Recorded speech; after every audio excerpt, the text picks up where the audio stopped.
and welcome to my portfolio. I've learned a lot over these last few weeks and I look forward to not only sharing it with you, but also implementing it in my own classroom. I based this course off a class I'm designing at my school, which is Spanish 3 and 4 combination class. The goal of the class is to prepare students to move forward to AP Spanish next year, but also provide the necessary support and information that they'll need in the future. Creativity is a big thing with me, and I love to provide students the opportunity to show off their talents, which you'll see here in my assignments. Without further ado, let's begin. First, I have all 5 course outcomes listed here at the top to make them easy to locate. Below them, I include the graphics that outline the 5 C's of language learning and actual standards that I indicate in my course outcomes. I know that many who are not actively teaching language class are unaware of what these standards are, so I want to make sure that they are easily accessible. When selecting the course outcomes, I will admit that it was difficult narrowing it down to just 5.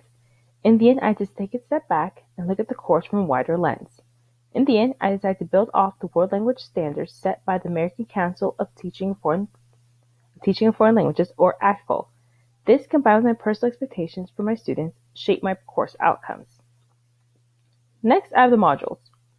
Each module is structured the same way, so it's easy to navigate, and I color-coded each module for my visual learners. I begin each module with the module description, which you see listed here. Coming up with the wording of the module description was tricky because it needs to be both succinct and specific. It's much easier to give a detailed explanation of what each module will consist of than narrowing it down to just a few sentences. In descriptions, I detailed some of the important grammar concepts that will be covered, as well as a general overview of the assignments. Next in the section are the reading and audiovisual resources. The reading resources labeled here as journals and articles include a hyperlink that would lead the students to the website, which you can see here. Authentic to foreign language teachers often means something different than to other content area teachers. For me, authentic means finding content that originated in Spanish from Spanish publishers. As a result, it was quite tricky finding authentic resources that are not only in Spanish that relate to the content, but also age and level appropriate. In the process, I discovered some amazing resources for my students. Below, I have the video resources embedded in the Weebly page. The videos were also difficult to find, not through lack of options, but language restrictions. I try and find resources that my students who are high school age would enjoy, but that can run the risk of inappropriate language. In the process, however, I discovered many channels that are age appropriate and that I subscribe to for further use. Next is the peer engagement and collaboration assignment. I list the discussion board instructions and post the rubrics for the assignment in each module. This assignment is much easier for me, as I love giving students the opportunity to interact with one another. The most difficult part was finding different formats of setting the discussion board so that I could see more options for my students.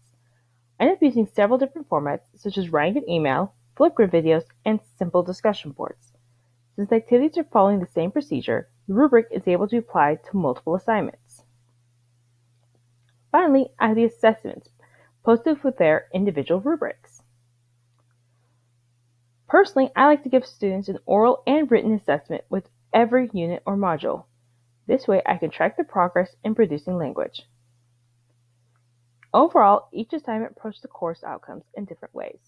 Discussion boards and assessments are for me not to only check the progress against the ACTFL standards, but also integrate the 5 C's and build on the language skills they've developed in the past.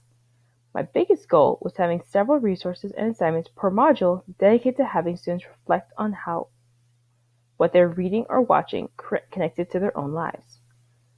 As I scroll down, you can see that each module is organized in the same manner in order to make it one cohesive course. As I mentioned before, I definitely learned a lot during this course. I look forward to seeing what comes next. Thank you for watching this video.